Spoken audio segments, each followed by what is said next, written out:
Mesiyata Dishmaya, Masechet Sanhedrin, Daf Tedvav, nous commençons Daf Dalet Amud Bet, 2 lignes avant la fin de la page, Ha'echin. La Gemara reprend ce que nous avons vu dans la Mishnah.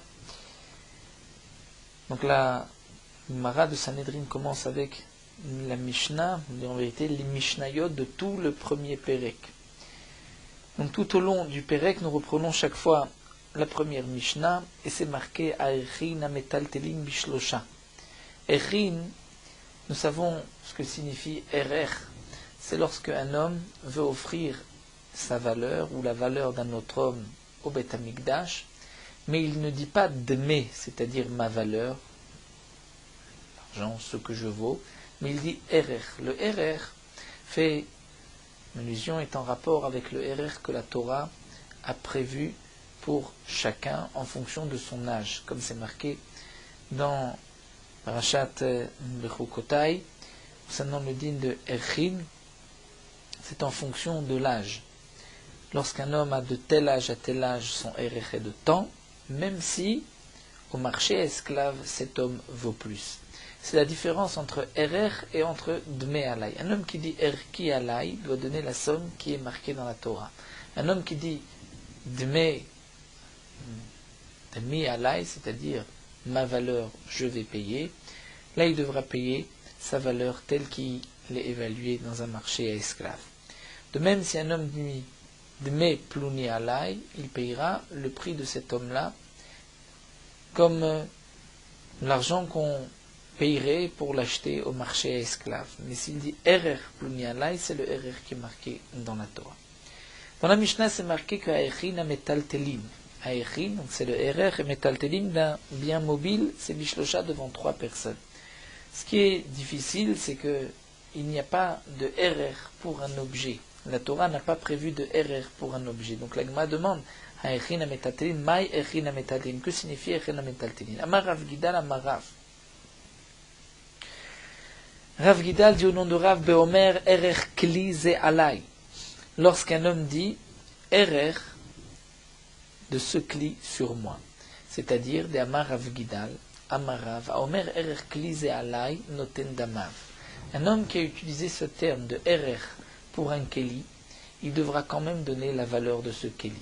Bien que il n'y a pas de Erer pour un Keli, la Torah n'a pas donné un prix pour un Keli. Malgré tout, il devra donner la valeur de ce Kli. Pourtant, ce n'est pas ce qu'il a voulu offrir au Beth Amikdash.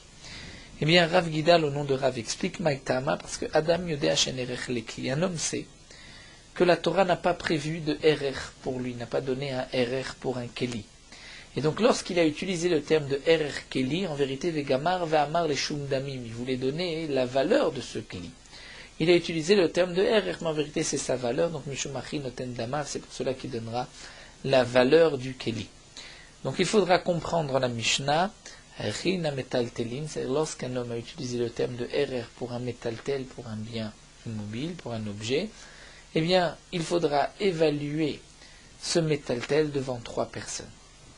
Mais la Gemara n'accepte pas ce tirout. Pourquoi demande la Gemara Hay Echin Metaltelin, Echin Shel Metaltelin Mevayil? Et si c'est ainsi, pourquoi la Mishnah dit Echin Metaltelin? La Mishnah aurait dû dire Erkin Shel Ametender. Si un homme a utilisé le terme de Erer pour un objet, Erkin de Metaltelim Mevayele. Alors la Gemara dit effectivement, Tane Erkin Shel Metaltelim, corrige dans la Mishnah, ne dit pas Erkin Metaltelim, mais Erkin Shel Metaltelim. Ça, c'est la première réponse que Rav Gidal nous donne. La Gemara poursuit avec une autre réponse. Rav Chizda Amar Ravimi. Rav Chizda du nom de Ravimi. Ici, il s'agit de Matfis Metaltelim Erkin.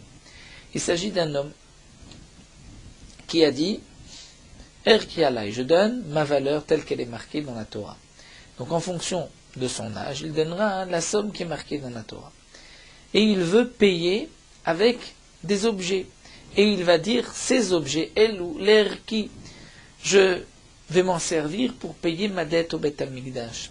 Donc ces objets vont recevoir une Kdusha. Il faut, si maintenant il veut les racheter, il faut 3 personnes pour les évaluer, pour pouvoir racheter ces objets du Beth Amikdash. Ça, c'est ce que Rav Chizda dit au nom de Avimi. Matfis Metaltelin Erkin, c'est-à-dire un homme qui devait payer un Erer. Et il a été Matfis, c'est-à-dire il a donné une Kdusha à un objet en disant cet objet va payer mon Erer. Et donc, Si aujourd'hui il veut racheter cet objet, il doit le faire, l'évaluer devant 3 personnes. Alors demande la Gemara, Hay Echina Metaltelin, Metaltelin Shel Echin Mevaile. Si c'est ainsi, on ne devrait pas marquer dans la Mishnah Echin Ha Metaltelin, mais plutôt les Metaltelim Shel Echin qui servent à payer le Erer. Alors la Gemara va dire aussi Tane Metaltelim Shel Echin pour Afrizda. On va dire que dans la Mishnah c'est marqué Metaltelim Shel Echin, les Metaltelim de Echin. Rabbi Avahu Amar, Rabbi Avahu lui donne une autre explication. Beomer Erki Alai. On parle d'un homme qui dit Erki Alai, c'est-à-dire j'offre ma valeur au Bet Hamikdash. Ba Kohen le Gavot Mimenu Metaltelim. Cet homme ne paye pas. Le Kohen vient prendre un gage. Le Kohen vient prendre un gage et il trouve un objet. Donc, cet objet qu'il va prendre, il faut donc le prendre devant 3 personnes. Il faut que 3 personnes évaluent la valeur de cet objet. Donc, Ba Kohen le Gavot Mimenu Metaltelim, c'est Bishlosha devant 3 personnes. Si le Kohen vient prendre Karkaot, un terrain, comme gage, tant que cet homme-là ne paye pas sa dette, alors là, Be'asara, il faudra 10, comme nous avons vu dans la Mishnah et comme la Gemara expliquera par la suite. Donc, pour Rabbi Avahu, il s'agit ici d'un homme qui a dit Erki Alai et on vient prendre un gage. Donc, le Kohen, avant de prendre le gage, doit évaluer l'objet devant 3 personnes. Nous avons donc ici 3 explications pour comprendre la Mishnah.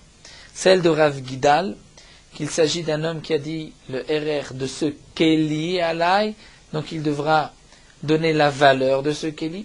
Pour Rav Frizda, c'est un homme qui a dit je donne ma valeur au Bet Hamikdash. Et ensuite il a dit cet objet servira à payer ma dette, donc cet objet a une toucha, s'il veut la racheter, il faudra donc l'évaluer devant 3 personnes. Et pour Rabbi Avahu, lorsqu'un homme a dit j'offre ma valeur au Bet Hamikdash, et le Kohen est venu prendre un gage, pour prendre, il faudra donc 3 personnes. Amarle Ravacham et Divti, Ravina Ravacham et Divti, Dia Ravina Bish, la Malafu Keme Ekdesh Bainan Shlosha. Encore pour faire sortir du Ekdesh, comme Rav Gidal. Rav Gidal a dit tu as offert un Keli au Bet Hamikdash, donc tu veux maintenant le racheter, il faut l'évaluer devant 3 personnes. Ou l'explication de Rav Frizda, tu as offert ta valeur, ensuite tu as dit je vais payer avec ce Keli a une Gdusha, tu veux le racheter du Bet Hamikdash, il te faut 3 personnes. Donc dans ces 2 cas où nous voulons racheter du Ekdesh, reprendre du Ekdesh, là on comprend qu'il faut l'évaluer devant 3 personnes, puisqu'il faut l'évaluer, c'est-à-dire il faut payer le prix véritable, on ne peut pas payer moins, puisque sinon c'est au désavantage du Ekdesh. Mais elle a liyulé le Ekdesh. Mais dans la troisième explication, celle de Rabbi Avahu, où le Kohen vient se servir, pourquoi a-t-on besoin de 3 personnes? Shlosha Lamali. Même si le Kohen va prendre un peu plus, est-ce vraiment grave? Amarle, il lui a répondu Ravina Svara aussi, Svara Malia Yule Maïla Fouke. Il n'y a pas de différence si tu veux rentrer ou sortir du Ekdesh.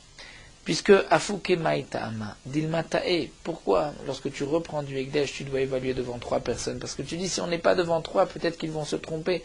Eh bien, Yule Name Dilmatae, même pour prendre, pour donner au Ekdesh, on ne peut pas permettre au Ekdesh de prendre plus, il faut aussi évaluer devant 3 pour pouvoir être sûr que le Ekdesh prend la valeur que cet homme devait.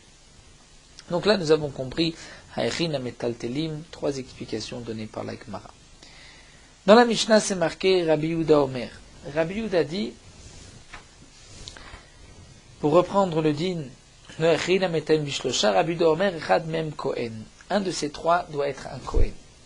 La Gemara demande à Malé Rav Papa le Abaye Bish, la Malé Rabbi Yehuda Inodirtif Kohen. Pour Rabbi Yehuda, je comprends pourquoi il faut un Kohen, parce que c'est marqué dans la Torah à propos des Rim Kohen. Elle a les Rabbanan Kohen Lamali, mais pour les Chachamim, que même 3 personnes suffisent, même s'ils ne sont pas Kohen. Alors pourquoi la Torah mentionne Kohen à propos des Rim? Kasha, effectivement, c'est une question, la Gemara ne répond pas. On continue avec les Karkaot Tishav et Kohen. Lorsqu'on veut racheter du Ekdesh un terrain, il faut 10 personnes, dont un Kohen. Maintenant, d'où est-ce qu'on sait qu'il faut 10 et 1, c'est-à-dire dont un Kohen? Amar Shmuel. Shmuel dit à Sarah Kohanim Tovim be Parasha. Dans cette Parasha de Ekdesh, c'est marqué 10 fois Kohen. Donc, puisque c'est marqué 10 fois Kohen, 10 fois Kohanim sont marqués, je vais apprendre Chad le Goufé, Hana Chave Miut Achar Miut, Ven Miut Achar Miut El Rabot. Puisque je sais c'est marqué 10 fois dans la Torah Kohen, donc il me faut 10 personnes. Maintenant peut-être 10 Kohanim. Shmuel répond, le premier Kohen qui est marqué Chad Legoufé. Je dis que la Torah veut m'enseigner ici, tu dois prendre un Kohen. Ensuite, la Torah marque encore une fois le mot Kohen, pour me dire il faut une deuxième personne. Pourquoi la Torah marque encore Kohen? Pour me dire qu'il faut encore un Kohen. On m'a déjà dit un Kohen. Nous avons un klal, que lorsque la Torah vient faire un miout, c'est-à-dire limiter, dire ce n'est qu'un Kohen qui peut faire cette évaluation, si la Torah répète 2 fois ce miout, qu'un Kohen, encore une fois, qu'un Kohen, c'est que la deuxième fois la Torah va être au contraire les rabot, à inclure pas seulement le Kohen mais tout le monde. C'est un principe, en miout achar miout, elle a les rabot. Donc le premier Kohen qui est marqué, c'est pour me dire il me faut un Kohen. Le deuxième, c'est encore une fois pour me dire que c'est un Kohen. Non, en vérité, ça vient me dire tout le monde. Et donc tous les autres Kohanim qui sont marqués, chaque fois que c'est marqué Kohen dans la paracha, je vais dire que c'est miout achar miout, et ça vient inclure d'afilu tesha Israël vechat Kohen. Que même s'il y a 9 Israël et un Kohen, c'est suffisant. Donc on va dire ainsi, le premier Kohen vient dire il faut Kohen, le deuxième vient dire il faut Kohen, donc ça veut dire il ne faut pas Kohen. Même un Israël peut être deuxième. Le troisième, se dire pas seulement un Kohen, même un Israël, et ainsi de suite, donc on arrive à 10, et donc en vérité je n'ai qu'un Kohen sur les 10. Mais demande l'Agmar Matkif, la Rav Huna Berid Rav Natan, Emma Chamisha Kohanim Chamisha Israélim. Alors on devrait dire, demande Rav Natan, 5 Kohanim et 5 Israélim. Pourquoi? Puisqu'en vérité, le premier Kohen vient nous dire il faut un Kohen. Le deuxième vient dire pas seulement un Kohen, même un Israël. Non, le troisième vient nous dire il faut un Kohen. Ce n'est que le quatrième qui est un miout achar miout. Et donc le quatrième vient me dire même un Israël. Et le cinquième vient me dire seulement un Kohen. Le sixième, même un Israël. Donc en vérité, j'ai 5 sur les 10 qui viennent me dire il faut un Kohen, et 5 qui viennent me dire il faut, même un Israël est suffisant. Effectivement, l'Agmar reste sur une kushia, donc kashia, la question de Rav Huna ben Natan est forte. En tout cas, dans la Mishnah, c'est marqué qu'il nous faut 9 et un Kohen. C'est vrai qu'on ne sait pas pourquoi 9 et un Kohen et pas 5 et 5, mais l'Agmar reste sur une question. Dans la Mishnah, c'est marqué Ve'adam kayotse ba'em, et un homme, c'est comme les terrains, il faut 10 personnes pour l'évaluer. Demande l'Agma pour évaluer un homme, Adam est kadosh, est-ce qu'un homme est kadosh? Un terrain, on peut le rendre kadosh, on veut le racheter, il faut l'évaluer. Une bête peut être kadosh, on veut la racheter, il faut l'évaluer. Mais un homme ne devient pas kadosh. Que signifie qu'il faut l'évaluer? Amar Rabbi Avaou beomer dme alay. Rabbi Avaou dit, c'est si un homme dit, j'offre ma valeur au Beth Amikdash. Tu offres ta valeur, il faut t'évaluer devant 10 personnes. Détania. Comme c'est marqué dans la Braïta, Omer dme alay, shamin oto keved anim karbashuk. Un homme dit, j'offre ma valeur au Beth Amikdash. On l'évalue comme un esclave qui est vendu au marché. Puisque maintenant il a le din d'un Eved, quel est le din du Eved? Ve'eved itkesh le karkaot. Il y a un Eved, un Ekesh entre le Eved et les karkaot, puisque la Torah dit à propos des Avadim, vitnachaltem otam. Levenechem, rechem, les Reshet Achouza, c'est-à-dire comme un terrain, donc l'Eved est comme un terrain de la mer, que pour un terrain il faut 10, pour l'esclave il faut aussi 10. Donc lorsqu'un homme dit j'offre ma valeur au Beth Amikdash, il faut 10 personnes pour l'évaluer. Rabbi Avin pose la question suivante, Se'ar haomed ligazez bekama. Un homme offre au Beth Amikdash des cheveux, ces cheveux qui sont encore sur sa tête, rattachés à sa tête, mais qui sont prêts, on peut les couper. On utilisait à l'époque, dit Rashi, les cheveux pour faire des tamis. Donc un homme va offrir ses cheveux au Beth Amikdash. Est-ce que les cheveux ont un statut de métaltel, puisque on pourrait les couper dès maintenant? Et un métaltel, 3 personnes sont suffisantes pour évaluer les cheveux, ou bien les cheveux, puisqu'ils sont encore rattachés à la tête, c'est comme l'homme, et l'homme il faut 10 personnes. Bekama. Est-ce que Kekazuz Dame, c'est comme si on a déjà coupé les cheveux, et donc il faut 3 personnes? Aucune Khoubarda, mais où c'est encore rattaché, donc c'est comme l'homme et Be'asara. La Gemara va apporter une preuve tashma.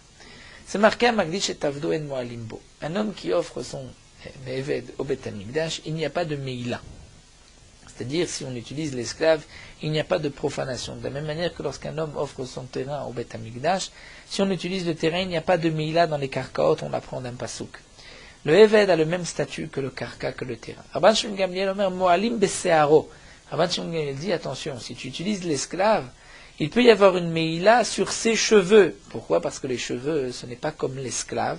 Les cheveux, ont un digne de métaltel, bien mobile, et nous savons que leur marloquette besaro met des ligazes pliés, de cheveux qui sont prêts à être coupés. Donc pour Tanakama, les cheveux ont le même statut que l'esclave. Il n'y a pas de Meïla. Pour Rabban Shimon Gamliel, il y a une Meïla. Donc tu vois, Shma Mina, que ces Tanaïm, Rabban Shimon Gamliel et Tanakama sont en marloquette sur ce point-là. Est-ce que des cheveux qui sont prêts à être coupés ont le statut de métaltéline ou le statut de l'homme? La Gemara poursuit, Nema Hanetanaï, on n'a qu'à dire que ces Tanaïm-là sont Kehanetanaï comme ces autres Tanaïm.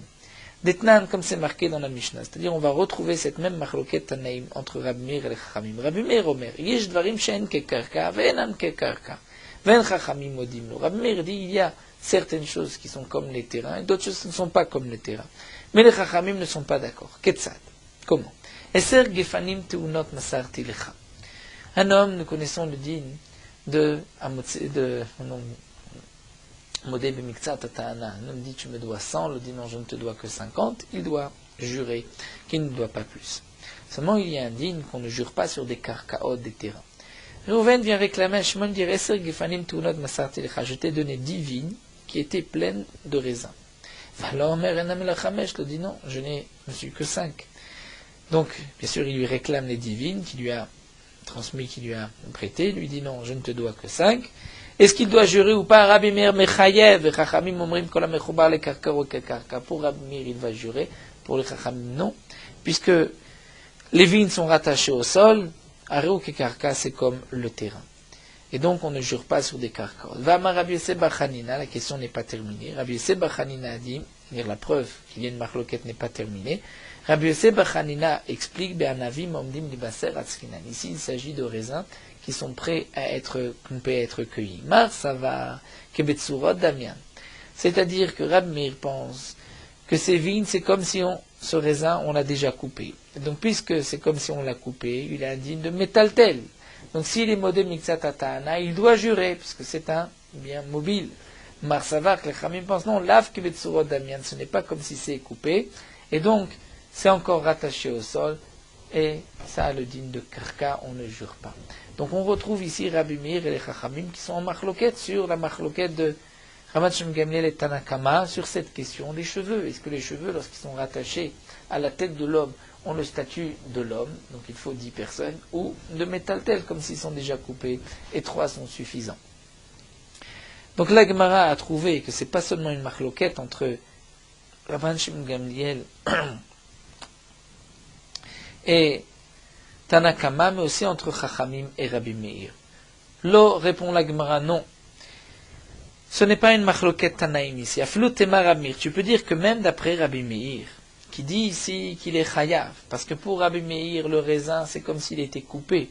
Peut-être que pour les cheveux, Rabbi Meir considérera que les cheveux sont encore rattachés, ont le statut de l'homme, et donc il faut 10 personnes. Puisque Ad kan lo kama Rabbi Meir atam, kol kama deshav kaleu mechesh kachashe. Rabbi Meir a dit à propos du raisin, parce que le raisin, si on le laisse sur les vignes, il va au contraire s'affaiblir, s'abîmer. Donc c'est pour cela qu'il a un statut de métaltel, puisque c'est sûr qu'il faut l'enlever. Le raisin ne peut plus rester. Donc même si tu ne l'as pas encore coupé, Rabbi Meir pense que le raisin a le statut d'un bien mobile, comme s'il était coupé. Mais alors que les cheveux, on a des cheveux, plus tu les laisses, et plus ils deviendront plus beaux, ils vont pousser.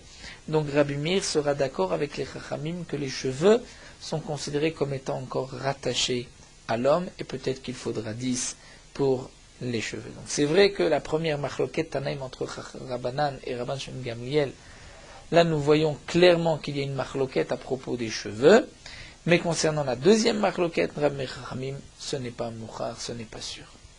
Dine Nefashot, on reprend la Mishnah. C'est marqué dans la Mishnah, Dine Nefashot Be'esrim Veshlosha, Dine Nefashot vont être jugés lorsqu'il y a une condamnation à mort devant 23 personnes. Et la Mishnah dit, Rova Vanirba Be'esrim Veshlosha. Rova Vanirba, Rova c'est le taureau qui a une relation avec une femme.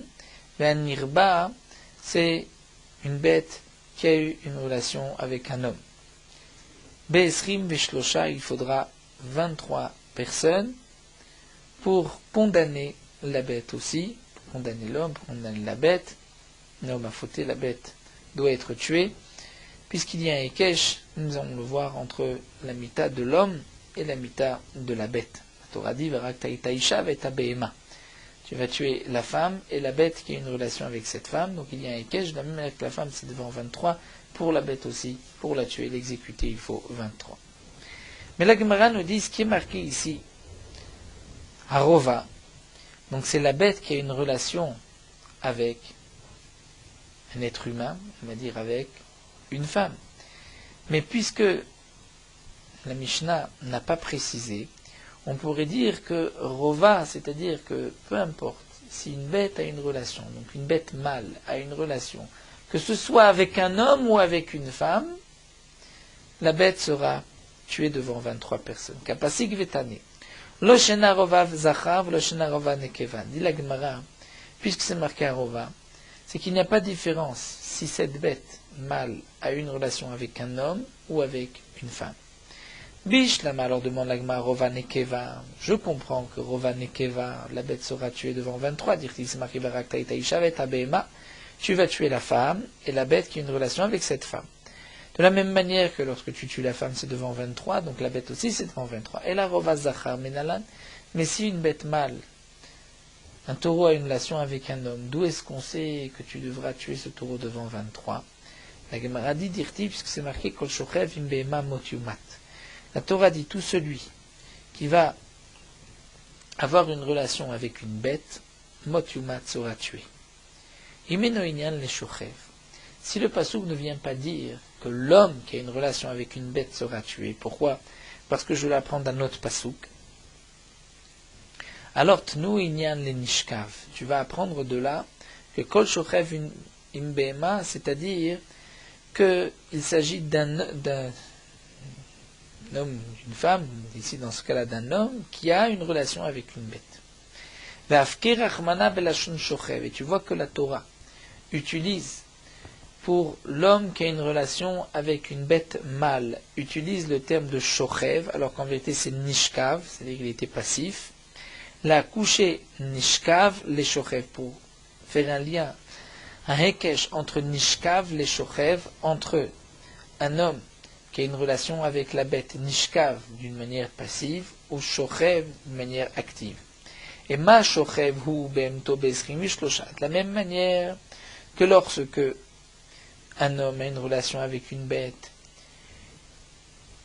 lui et la bête seront tués be'esrim mishlosha devant 23. Eh bien, af nishkav hu be'emto be'esrim mishlosha. De même, lorsqu'un homme a une relation avec une bête et que lui est passif, c'est la bête qui est revée à l'homme, eh bien là aussi, hu be'emto be'esrim mishlosha, il faudra 23 personnes pour le condamner et pour condamner la bête. Donc la Gemara conclut ici, ce qui est marqué à Rova, c'est aussi bien donc la bête mâle qui a une relation avec un homme ou avec une femme. Nous avons vu dans la Mishnah que Shor Aniskal Be'esrim L'Shlosha. Que signifie Shor Aniskal? C'est un taureau qui a tué un homme. Un taureau qui a tué un homme, une femme, un enfant, on devra lapider ce taureau, Shor Aniskal, et il faut 23 personnes pour le condamner. D'où est-ce qu'on sait? Chez Neymar, parce que c'est marqué à Shor Isakel Vegam Ba'alav Yumat. La Torah dit le taureau va être lapidé et son propriétaire va aussi mourir. Que signifie Gamba Ba'alav Yumat? Kimitat Abalim, car Mitat Ashor. De la même manière que lorsque tu tues le maître, c'est devant 23 personnes, donc le taureau aussi c'est devant 23 personnes. Seulement demande à Abaye Marla Abaye le Rava Mimai Daï Vegam Ba'alav Yumat Mitat Ba'alim car Mitat Ashor ou Deate. Demande à Abaye, qui te dit que ce passage que c'est marqué Vegam Ba'alav Yumat, en vérité tu traduis qu'on ne va pas tuer le propriétaire du taureau.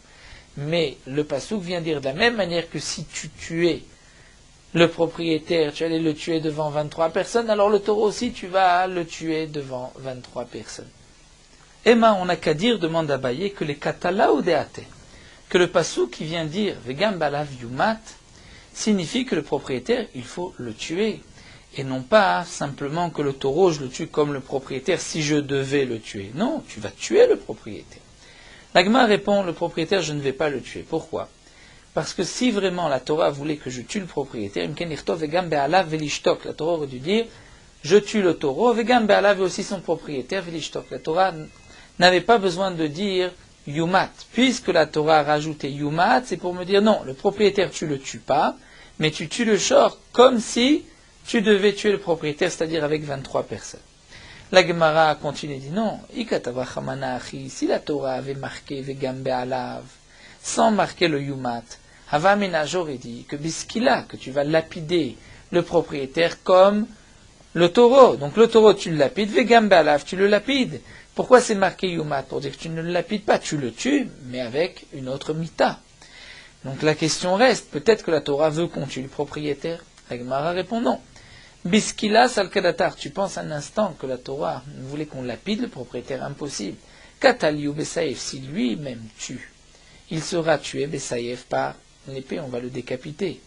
Mamono, si c'est son argent qui tue son taureau, biskila, tu vas dire que le propriétaire, on le tue, on le lapide. La mita de skila est plus forte que la mita de Saïef. Donc si lui-même tue, c'est par l'épée, et si c'est sa bête qui tue, il sera lapidé. Donc c'est sûr que c'est impensable. Donc, nous dit la Gemara, lorsque la Torah dit Vegambe alav yumat, je n'aurais pas pu penser que je vais lapider le taureau. C'est sûr, lapider le propriétaire. C'est sûr que la Torah veut dire tu vas tuer le propriétaire. Donc si la Torah rajoute maintenant yumat, c'est pour me dire, non pas que je vais tuer le propriétaire, mais tu vas tuer le taureau comme le propriétaire avec 23. La Gemara poursuit, Vedilma, peut-être que non, on maintient qu'il faut tuer le propriétaire. Alors pourquoi la Torah dit yumat? Haïde katavach, mana yumat l'a coulé, il l'avait, c'est en vérité pour alléger sa peine de mort. La fouke misayef lechenek. Normalement, s'il lui avait tué, il aurait dû être décapité. Puisque c'est son taureau qui a tué, la Torah dit yumat, il sera tué avec une mort moins forte, c'est-à-dire chenek, il sera étranglé. Nous verrons par la suite ce qu'il a serefa hereg vachenek.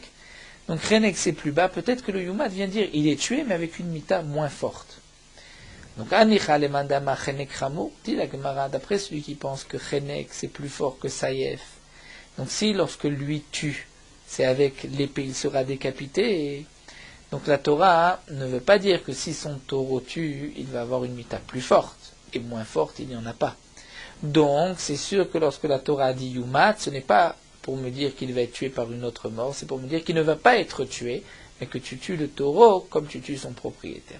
Et là, les mandama cheneki, mais d'après celui qui pense que lorsque tu étrangles, cette mita de chenek est moins forte que la mita de herek. Nous verrons par la suite qu'il y a 4 peines de mort. Ce qu'il a lapidé, serait brûlé, herek décapité, chenek, c'est-à-dire étranglé. Donc celui qui pense, c'est une marloquette que nous verrons plus loin, celui qui pense que chenek c'est moins fort que saïef, peut-être qu'en vérité la Torah veut dire Vegambe alav yumat, il faut aussi tuer le propriétaire, mais on ne le tue pas avec saïef, avec l'épée comme s'il lui avait tué, mais puisque c'est son taureau, on tuera le propriétaire en l'étranglant. Mais l'éolam, le propriétaire est tué.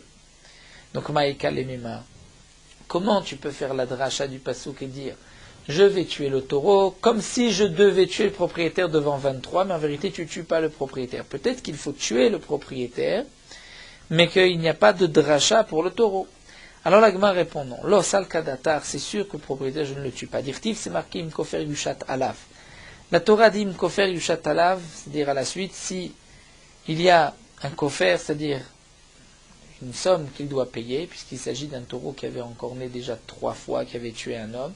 Donc la Torah dit, à la 4e fois, le propriétaire doit payer. Imkofer yushat alav, dit la Torah, il faut payer. Veisal kadatar bar katala, ou donc dit la Gemara, si tu penses que lorsque la Torah a dit Vegamba la viumat, c'est que tu le tues, tu vas tuer le propriétaire, comment la Torah peut ensuite dire, mais s'il paye, il ne sera pas tué. Réactive, pourtant la Torah dit ailleurs, lotikru kofen nefesh rotser, on ne prendra pas de kapara, de pidion, de rachat pour un homme qui doit être tué. Si un homme doit être tué, on le tue, il ne peut pas payer avec de l'argent. Donc lorsque la Torah m'a dit Vegamba à la viumat, je ne peux pas traduire Gamba je le tue, puisque sinon je ne comprendrai pas la suite du pasouk, im kofer yushat alav qu'il peut payer. Donc lorsque la Torah dit Vegamba à la viumat, cela signifie que tu ne le tues pas, mais que le taureau, tu le tueras comme si tu devais tuer le propriétaire, c'est-à-dire devant 23. Alors la Gemara continue de demander au contraire, Adraba, Mishum higu fe kata lihu lotis gelebe mamona. Au contraire, dit la Gemara, lorsque la Torah dit lotikru kofer nefesh rotser, c'est que la Torah dit si toi tu as tué, tu ne peux pas payer et racheter ta vie. En disant je ne vais pas être condamné à mort, je paye. Pourquoi? Parce que toi tu as tué. Donc lorsque lui a tué, ce n'est pas suffisant de payer, il faut te tuer. Elle avait katala, c'est-à-dire tu ne peux pas payer, tu seras tué. Mais katal shoro, si c'est ton taureau qui a tué, alors l'ifrok nafshe bemamone, peut-être qu'au contraire, la Torah permettrait à l'homme de racheter sa vie avec de l'argent. Et donc la question revient, peut-être qu'en vérité, lorsque la Torah dit vigam be'alav yumat, cela signifie qu'il faut tuer le propriétaire du taureau. Pourquoi la Torah marque yumat? Pour dire tu ne le tues pas avec la mita de Saïef, comme s'il lui avait tué, mais avec la mita de Chenek. Mais la Torah continue et dit, mais s'il veut, il peut payer et être dispensé de la mort. Donc la question revient, peut-être qu'en vérité, le pshat du pasou vigam be'alav yumat, c'est que tu dois le tuer. Et là, Chizkia, l'agma conclut avec Chizkia, v'chen taned b'Chizkia, une braïtun Chizkia, amarka mot yumat amake rotseachu. La Torah dit, celui qui a tué son prochain, il sera tué. C'est un assassin. De là, on apprend al retzichato atorogo. Tu le tues sur le fait que lui a tué. Lorsque lui a assassiné, tu le tueras. Via atorogo al retzichatoro. Mais si son taureau est assassiné qui a tué, tu ne tueras pas le propriétaire. Et donc, de ce passouk-là, où la Torah dit mot yumat amake rotseachu, c'est-à-dire la Torah veut préciser, il n'y a que celui qui a lui-même tué que tu vas tuer, mais si le taureau d'un homme a tué, tu ne tues pas son propriétaire. Donc, nous sommes revenus au point de départ, puisque la Torah dit vegam be'alav yumat, et que je sais que je ne tue pas le propriétaire du taureau, c'est que la Torah veut me dire tu vas tuer le taureau comme si tu devais tuer le propriétaire, c'est-à-dire devant 23 personnes. La Gemara continue, Hiba Eleu, une question, Shor Sinai Bekama. Comme c'est marqué dans le Passouk, lorsque Akadosh Baruch Hu a donné la Torah sur le mont Sinaï, toute bête avait l'interdiction de monter sur la montagne, et la Torah a dit, In Behema Emish Lo Yichye, si un homme ou une bête monte, Lo Yichye, il ne restera pas vivant, il faut tuer la bête ou tuer l'homme. Bekama, si un taureau est monté sur le Har Sinaï et qu'il faut tuer le taureau, il faut combien de dayanim pour le juger? Migamar Sha'a Midorot, est-ce qu'on va apprendre Sha'a Midorot, c'est-à-dire cette interdiction qui était momentanée, Sha'a Midorot, des générations à venir, Olo ou pas? Donc est-ce qu'on va dire que de la même manière que il faut, dans les Dorot, il faut 23, donc là aussi il faut 23 pour tuer le taureau? Alors la Gemara dit Tashma letane Ramé bar Yecheskel. J'ai ici une braïta de Ramé bar Yecheskel. Im be'ema imish lo yichye ma'ish bechav gimel av be'ema bechav gimel. Dans le passouk lui-même, c'est marqué si une bête est montée ou un homme est monté. Et d'ailleurs, tu sais que pour un homme, lorsque tu vas le condamner à mort, c'est devant 23. Eh bien, la bête aussi qui est montée sur Arsinaï, c'est 23. Donc nous avons la réponse à notre question. Dans la Mishnah, c'est marqué à Hari et à Ze'ev. Nous avons vu que lorsque Hari, un lion, Ze'ev, un loup, un dove, un ours, Mitatan Be'esrim Vishlosha, lorsque eux ont tué, on les tuera devant 23 personnes, de 23 dayanim. Rablezer Omer Kol HaKodem L'Orgam Zacha. Rablezer dit, le premier qui se dépêchera de les tuer, Zacha, il est zoché. Et Rabbi Akiva dit, Mitatam Besrim Vishlosha, il faut les tuer devant 23. Nous allons expliquer cette partie de la Mishnah. Amar Resh Lakish nous dit, ce que Rablezer a dit, que tu peux t'empresser de tuer le lion, le loup, l'ours. Vehu chez Mitou, c'est dans le cas où le lion, l'ours ou le loup ont tué. Donc, puisqu'ils ont eux tué un homme, ils ont le din du Shor Aniskal qu'on doit tuer. Pour les Chachamim, il faut 23. Et Rablezer vient dire, il n'est pas nécessaire de 23, le premier qui prendra l'épée et qui les tuera, Zacha et Zoché. Havalo et Mitolo, mais dit Resh Lakish, si le Hari et Zev n'ont pas tué, tu n'as pas le droit de les tuer. Halmak Savar Yishlem Tarbout, parce qu'ils pensent que ce sont des bêtes qu'on peut élever, peuvent être comme des bêtes domestiques, Yishlem Baalim, ils ont des propriétaires. Donc on peut élever un lion, tant qu'il n'a pas tué, je suis son propriétaire et je l'élève. Mais s'il tue, là on voit que je n'ai pas su l'élever, il n'était pas domestique, donc on tuera le lion. Ça c'est ce que pense Resh Lakish. Dans quel cas Rablezer permet de tuer immédiatement le lion, le loup, c'est si le lion, le loup ont tué. Sinon, je ne peux pas les tuer. Rabbi Yochanan dit non, même s'ils n'ont pas tué. Tu vois chez ton voisin qu'il a un lion ou un ours, tu as le droit de prendre ton épée, ton pistolet et de tuer le lion ou le loup. Al-Mak Savaranem Tarbut Venem Badi. Rabbi Yochanan pense qu'on ne peut pas élever, on ne peut pas rendre domestique un lion ni un ours, et ils n'ont pas de propriétaire, donc le premier qui les tuera est Zoché.